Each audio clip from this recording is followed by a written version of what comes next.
told through the stories of today's leaders in finance, tech, real estate, culture, and sustainability. This is Planet Gold, with your host, Enzo di Taranto. Welcome to this new edition of Planet Gold, my eco podcast to re-engineer the global climate agenda at the horizon 2030. Today, we speak with Carlos Creus Moreira. In addition of being a top United Nations cybersecurity expert, Carlos has funded and manages an ecosystem of tech companies, some of which are listed in the NASDAQ, that conceive humans as a fulcrum of the internet. Carlos led a series of important activations during the World Economic Forum in Davos last week. And today he shared with us his assessment of that important week, but also introduce disruptive concepts like the digital rights as a new generation of human rights to ensure access to technology for the majority of the world population, a topic that I promote and support since decades now. So we thought alike on the same frequency. We also, and thanks to the visionary attitude of Carlos, we discussed issues like a digital consciousness as an evolution of the relation between humans and machines. He mentioned the trends to interplanetary exploration as a means to expand access to territory and resources for a growing Earth population, and introduce also a very visionary idea of creating a green Google type world company powered by clean energy that functions in harmony with both AI and nature. So it was a very interesting conversation. I enjoyed it very much. I'm sure that you also will. So now listen to the whole episode. Let me know what you think about it. Leave comments on my LinkedIn page. And as always, stay inspired and love the planet. Carlos, thank you very much again for your time and your interest in Planet Gold, in this new platform, focusing on climate finance and sustainability. Our objective is to shake consciousness of decision makers, entrepreneurs, and investors about the importance of fostering and accelerating the implementation of the global climate agenda, in particular, the Sustainable Development Goals that I know you understand well for your broad experience within the United Nations as well. And you have a very interesting profile intersecting private sector and finance with technology, with your work at the United Nations. So before getting into those important topics, can you please share with us, first of all, your life story? How you ended up funding WISeKey? What is your life journey in the business arena with the purpose of doing good for the planet and humanity? Thank you very much. A pleasure for being with you guys here on Planet Gold. So my background is that I originally started with the UN very young. I was one of the youngest professionals in the UN in Geneva, in Switzerland.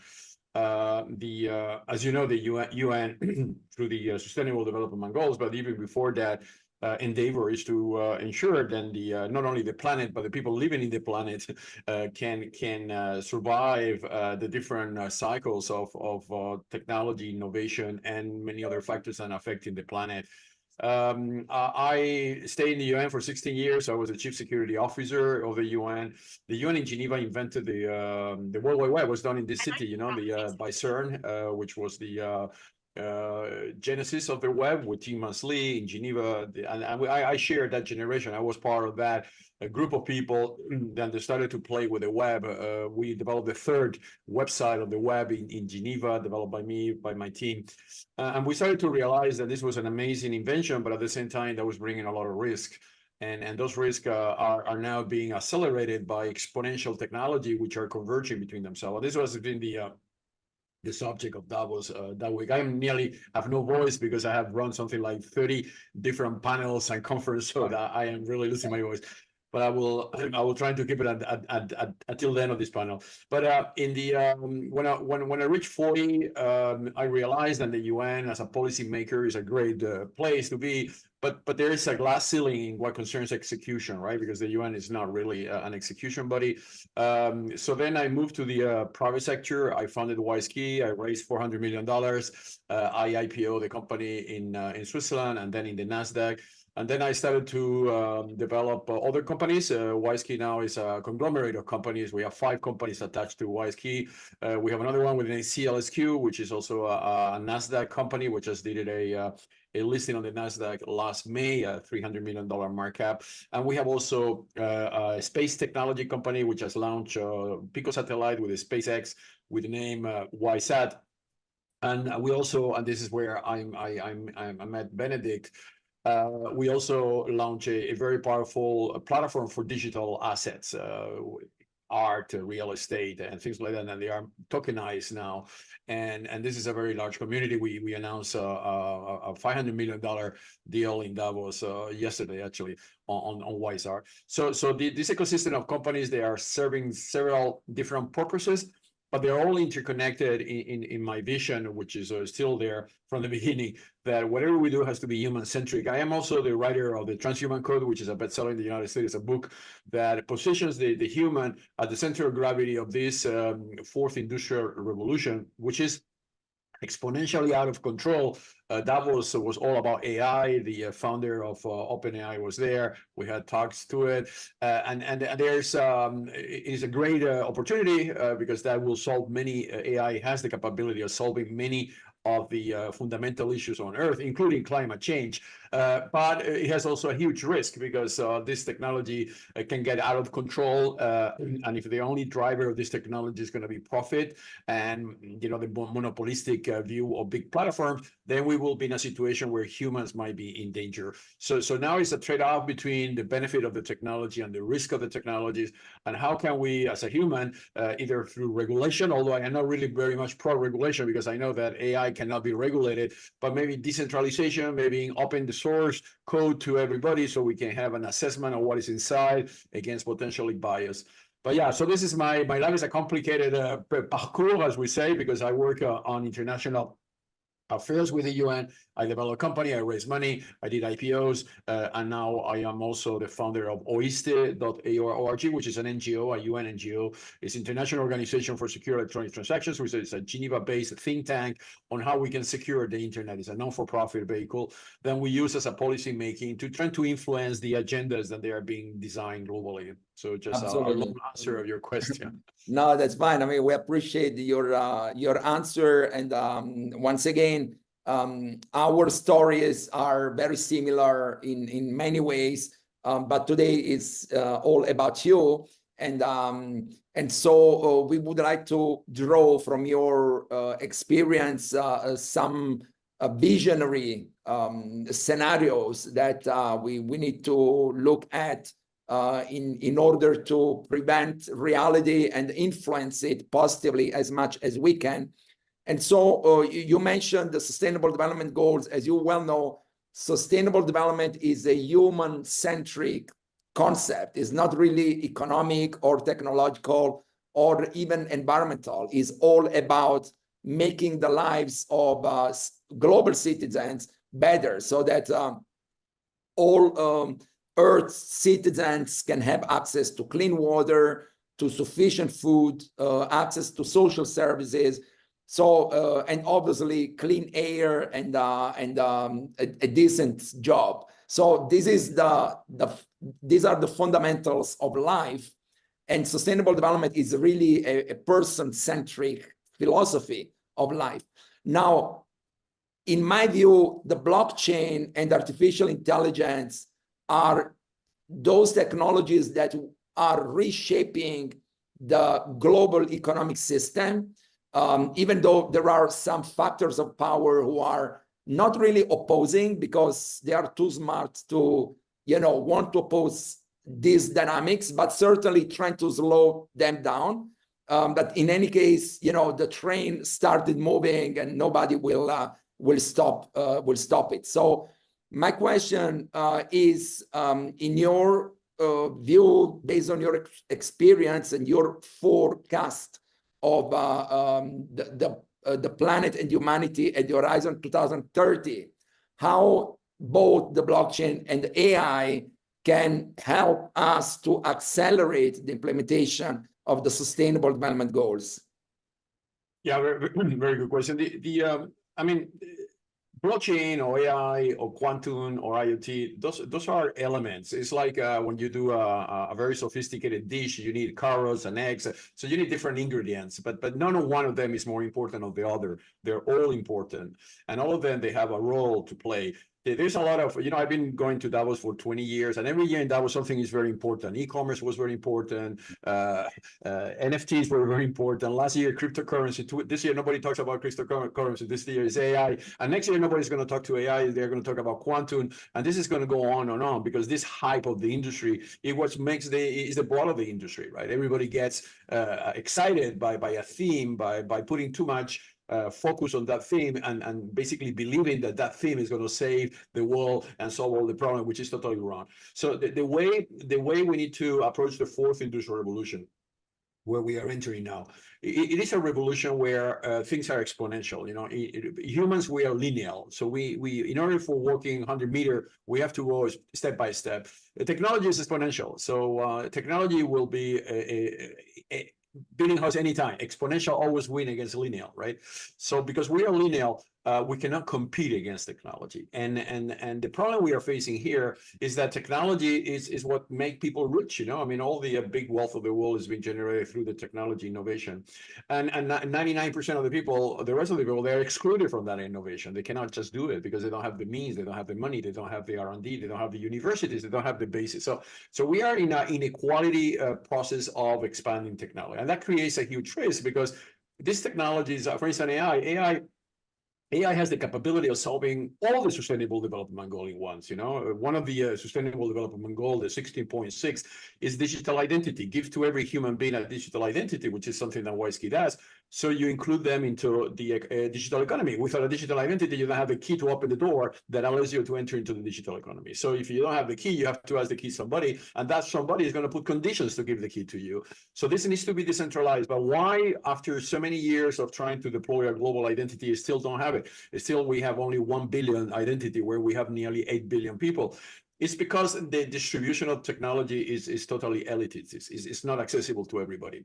And before, I remember in the UN when we were talking about the digital divide, now we are talking about the AI divide. Actually, one of the subjects in Davos, what they are saying is that all the big corporations are going to make use of AI. They're going to become so powerful. I mean, all the Fantastic Five will become hugely powerful because they are the only one, then they have the data required to make the AI intelligent. The rest, we will be, including nations, will be losing their influence. Nations that they are not investing massively into AI will become irrelevant. These are the superpowers like the United Nations, like the United States, China, and others.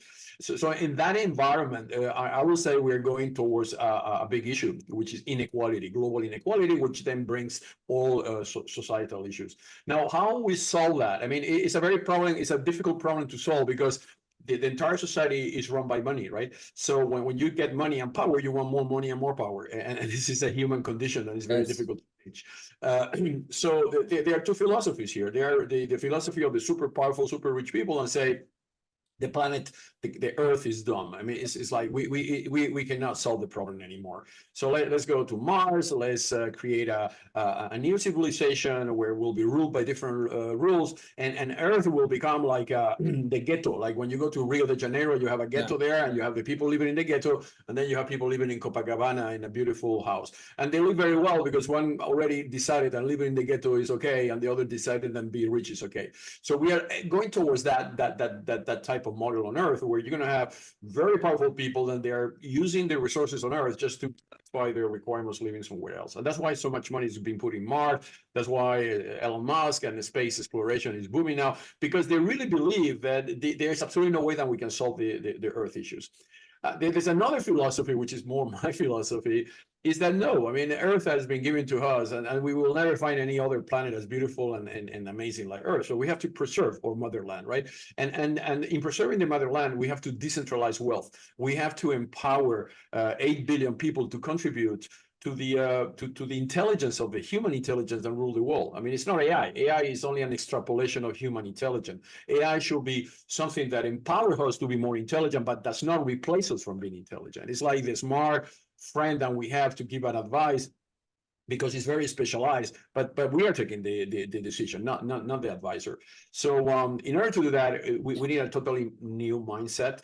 The technology is there. We don't have a technology issue anymore. I mean, the technology, as I say, AI, especially AGI, which is coming in 5 or 6 years, could basically solve all the sustainable development goals of the UN, which by the year 2030 are not going to be solved. You know, poverty is going to be there, inequality is going to be there, climate disruption is going to be there, and there's absolutely no reason why technology cannot be used to solve them. But we'll need a more like a global consensus of protecting the human, and there's where I think we need to go. So humans, you know, if you go to ChatGPT and you say, do you know who I am? They say, no, I don't know you. And if you, the next question of ChatGPT say, do you know what a human is?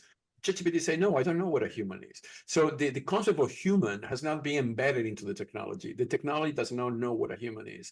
So if the technology doesn't understand what a human is, how to protect a human, we're going to be a liability. Because we breathe, so we are sending CO2 to the atmosphere. We eat, we have to feed ourselves, so we are using the natural resources. And we are actually something that is endangering this planet because we are 8 billion people, right?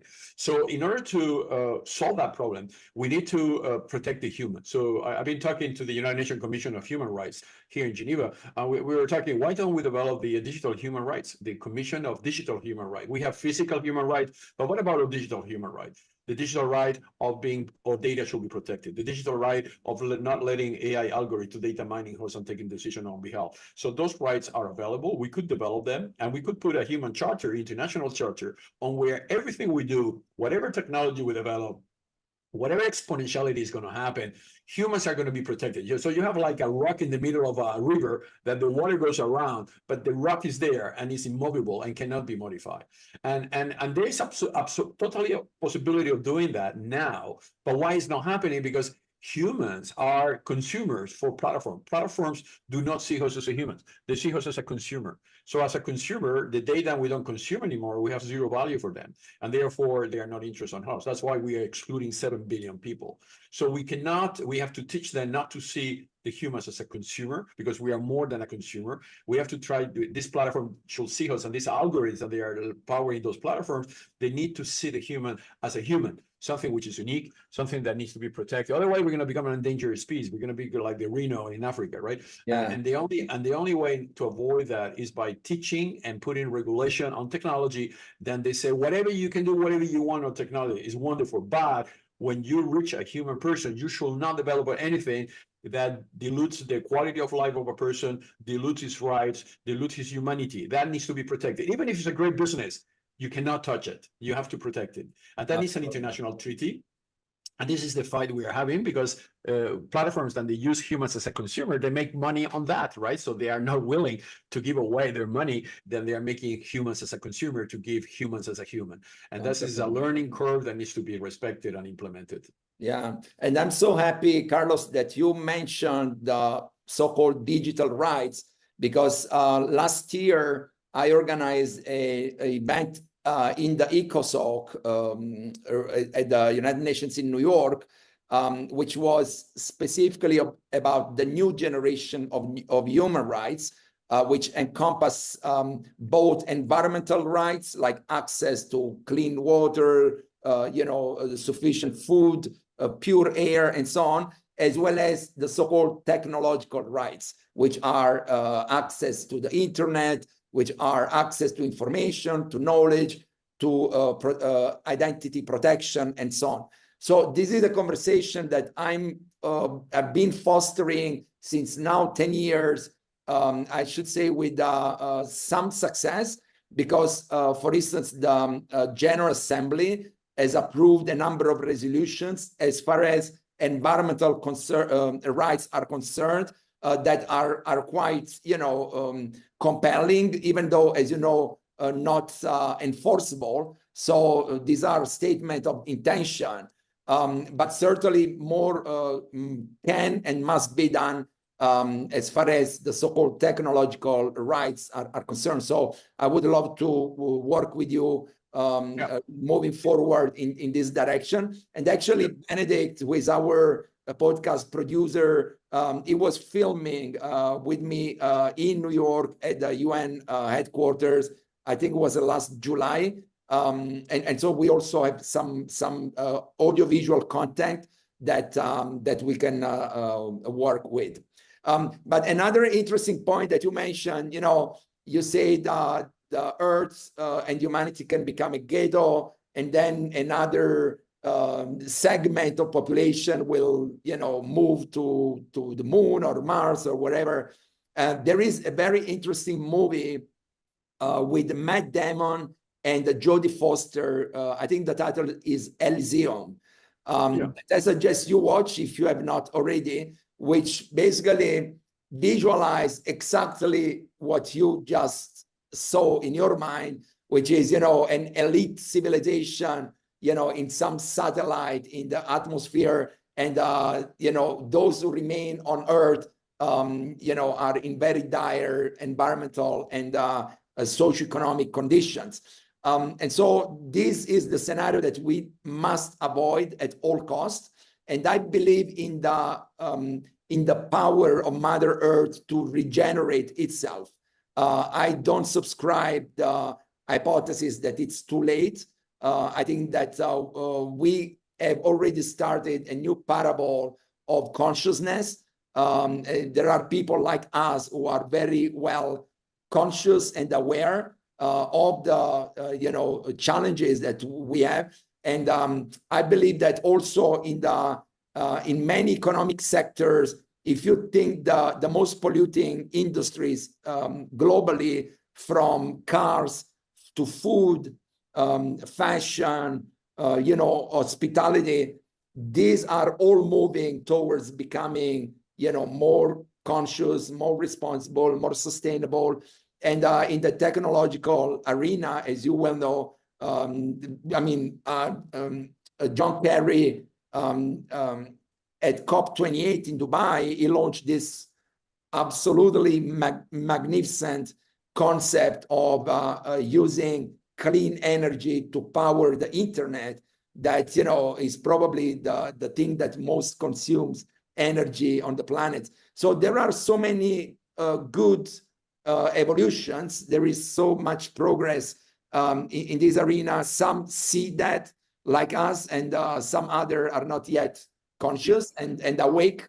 And so in this regard, Carlos, I would like to hear your perception of the World Economic Forum, which obviously has a very traditional and, in my view, quite obsolete, not looking forward agenda, by nature. It's the nature of that gathering.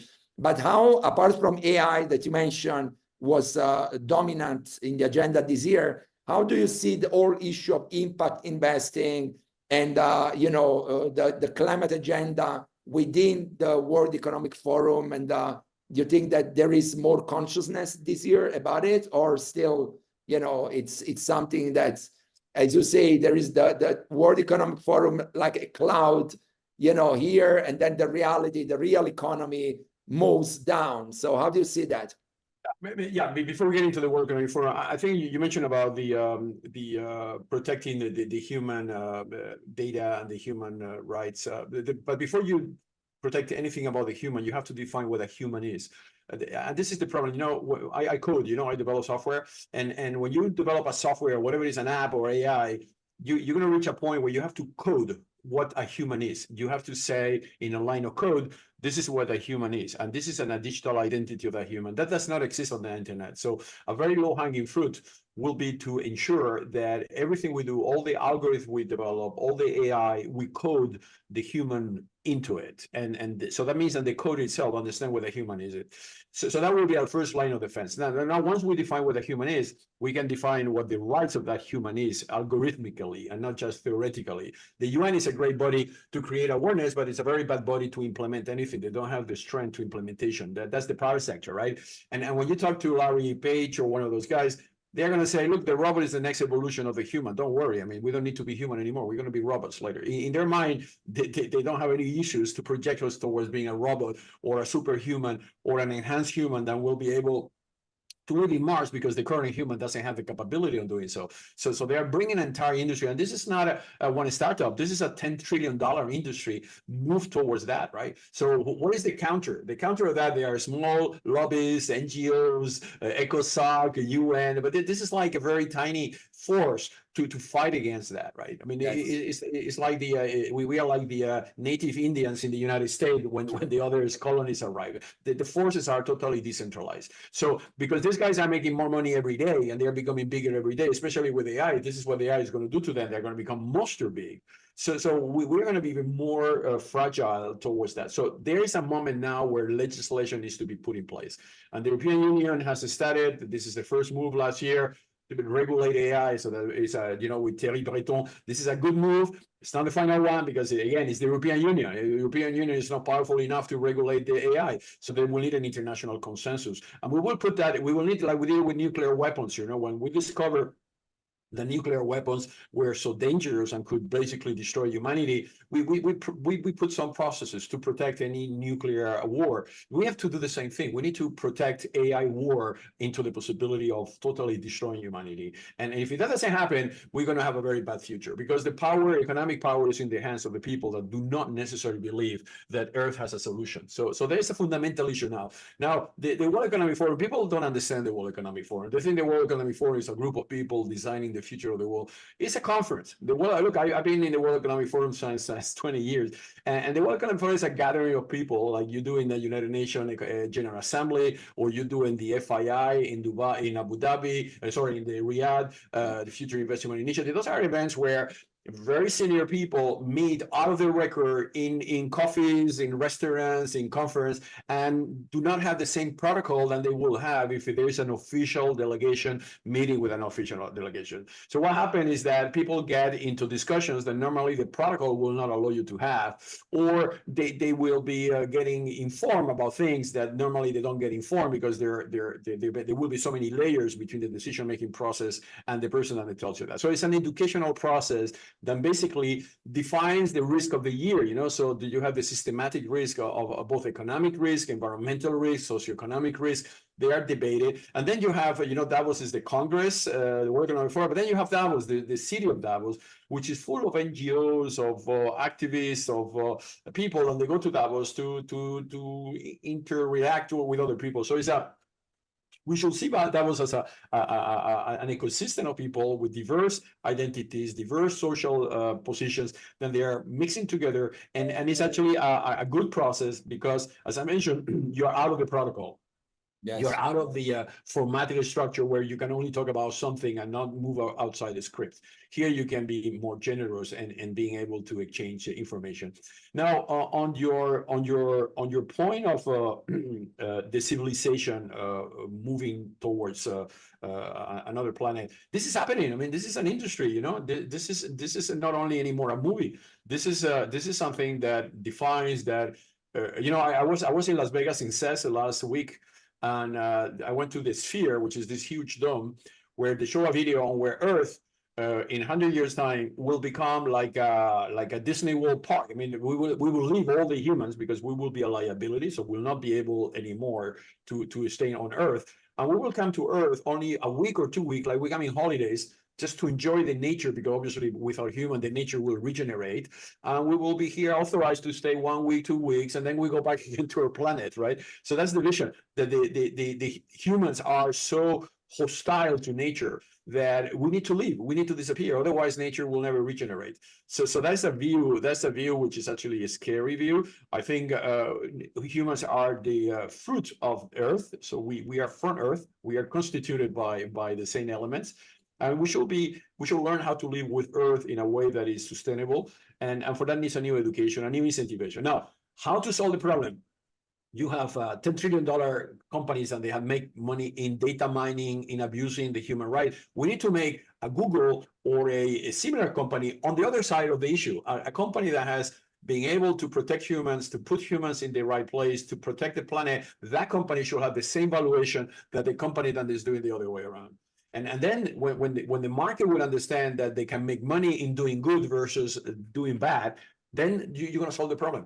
But cannot be a United Nations issue or World Economic issue. This is an economic issue. You need to make the Google of goodness, and that company that will be $10 trillion market cap will be the company that everybody will follow, because they can make money while at the same time they are respecting the planet and they're respecting human. This is what I'm trying to do with my company. This is what we are trying to do with people working together, is to say we can make money without being detrimental to humanity.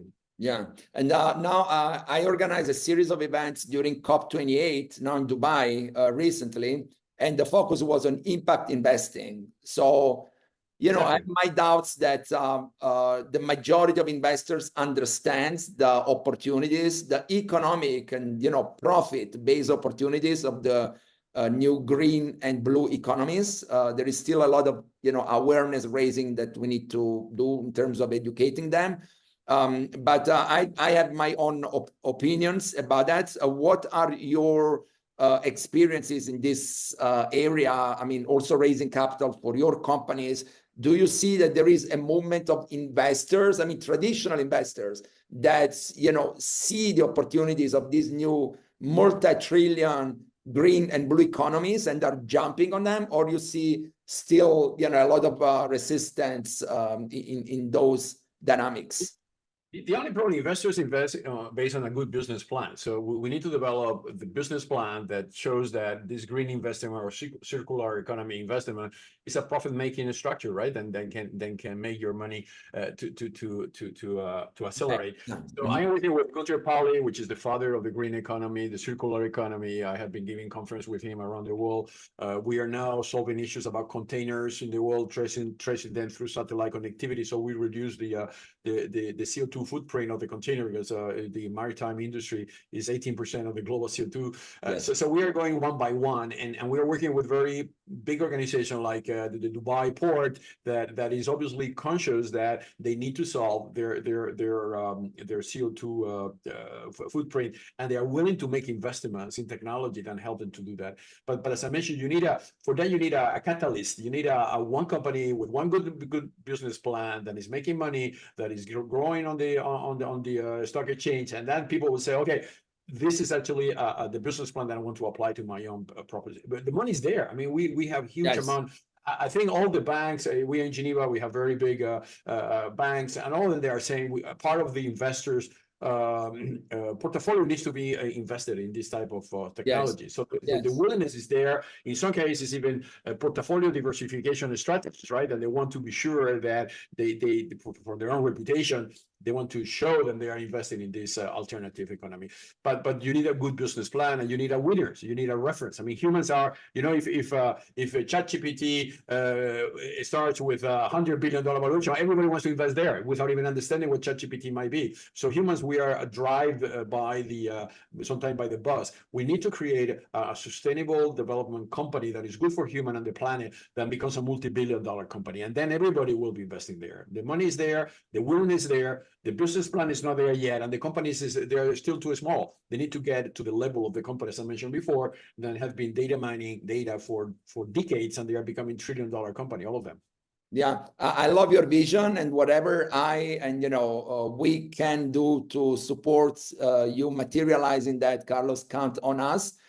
Just as a piece of information also for our audiences, one of my conferences in Dubai during COP28 was about the Net Zero Banking Alliance, which is actually what you just mentioned about the banks in Switzerland, understanding and having the actual resources to finance the transition of world economy from fossil-based to renewable energies. So this Net Zero Banking Alliance that has as members Bank of America, Wells Fargo, Union des Banques Suisses, Deutsche Bank, Intesa San Paolo, I mean, all the major global financial institutions, Morgan Stanley and, and so on. So they have pledged, at least on paper, up to $130 trillion by 2050, obviously. Then they say $86 trillion by 2030.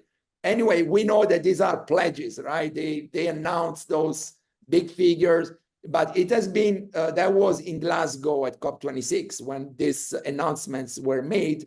And that's the first time in human history that the financial sector, takes that risk in at least announcing. I'm not saying that they are, putting the money where their mouth is, but at least there is a shift into the political agenda of the major financial institutions that is very promising.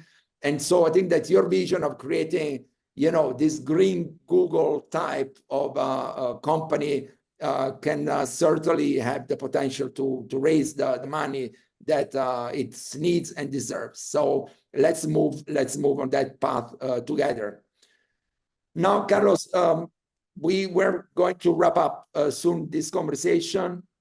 And as I said, this podcast, kind of eco podcast, if you can define it like that, aims at providing inputs and the platform to re-engineer the global climate agenda, which is obviously failing in many aspects, right? The implementation of the SDGs certainly will not happen by 2030. And so we need to redefine, reinvent the global architecture around climate by starting with a new philosophy, a new vision, a new strategy, and a new execution framework. And so this is, I think, one of the first attempts that we are putting in place to gather this collective intelligence of all of us, because nobody has the solution. You mentioned that this is a multi-dimensional problem that requires multi-dimensional solutions, and every solution is valuable if contributes to reshaping the global climate agenda. So I have a question that I do to all my guests, and this is a kind of a scenario exercise.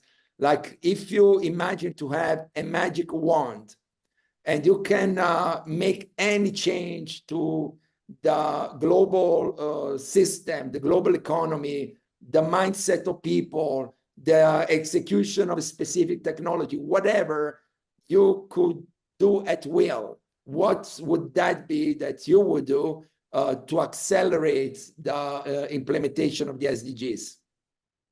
So what I will do, I will launch a 1 year on where everybody, the entire world, will work to solve the problem. So like a moratorium year, 1 year until COP29 in Azerbaijan, on where we're going to stop making money in destroying the planet, in data mining people, in putting identities of people in control of AI, on development AI that weaponizes people. We create 1 year, a buffer year, 1 year, only 1 year. I mean, the humanity is millions of years. We create 1 year on where all investment, all focus, all universities, all governments, all the UN, all the WEF, everybody works focused in trying to solve the existential issues that we have. 1 year. And even if only 10% of the people do that and take 10% of their time we will make a huge difference. The problem we are facing here is after the COP ends, people forget about it, it goes to other meeting, and then they wait for the next COP to go again and keep talking, and nothing happens. The implementation doesn't happen. It's not execution. I worked in the UN for many years to realize that those meetings are great, but after you finish the meeting, you're just resetting your own life, right? So we need we don't need a laser, we need a laser strategy to solve the problem, not a rainbow strategy. Now we are in a rainbow. We talk about everything, we comment everything, but the planet gets every day destroyed and humans are getting everyday abused. So 1 year moratorium on where we will put the right people together, execution and the initiatives will happen. For instance, let's create a stock exchange at the same level of the NASDAQ on sustainability, where only companies then they can show that they are solving problems of the planet, then they are protecting humans, then they are reducing pollution, then they are destroying illicit traffic, then they are fighting against the $5 trillion illicit economy. Let's put them in a stock exchange where investors can invest in them, because the qualification process of the stock exchange will be as strict as it is in the financial. You have to go through the SEC, you have to spend millions of dollars on lawyers before you get listed. Let's do the same process on a environmental sustainability, human-centric stock exchange. And that could be one of the decisions of the year. So what will happen, billions of dollars will be transferred from the problem-making economy to the solvent-making economy. And then you will have enough money to create innovation, startups, governments will receive funding to move away from polluting economies to sustainable economy, and you will have a new mindset being established, followed by education. I mean, we are educating the young kids now. You know, I have 6 kids in my family. So I have to educate them to the future world that we're going to be facing, which is going to be very different. And they always tell me, if I had the way to do it, I will do it, but where I start? So let's help them to start somewhere. And that's 1 year moratorium, 1 year on where we will deliver 3 or 4 fundamental things. Then we need to create that economy. Wow, amazing. And the idea of creating this kind of green NASDAQ, that's absolutely genius. And let's see if we can at least start the process, Carlos. I think that it's at least a contribution to, reinventing the solution, because nobody's talking about this in the official summits, as you say, and politics is totally disconnected from the reality. And so that's the contribution that we can certainly add to the conversation and to the progress of the planet and humanity. On this note, Carlos, I would like to thank you for your work, first of all, your vision. You are one of those persons who is able to materialize vision into, in your case, a very successful business ecosystem. I wish you all the best, all success in your journey, and I will certainly stay in touch. And thank you again to the audience of Planet Gold to watch this new episode about technology and sustainability. Stay tuned and stay inspired. Again, so all the best. Thank you. Gracias.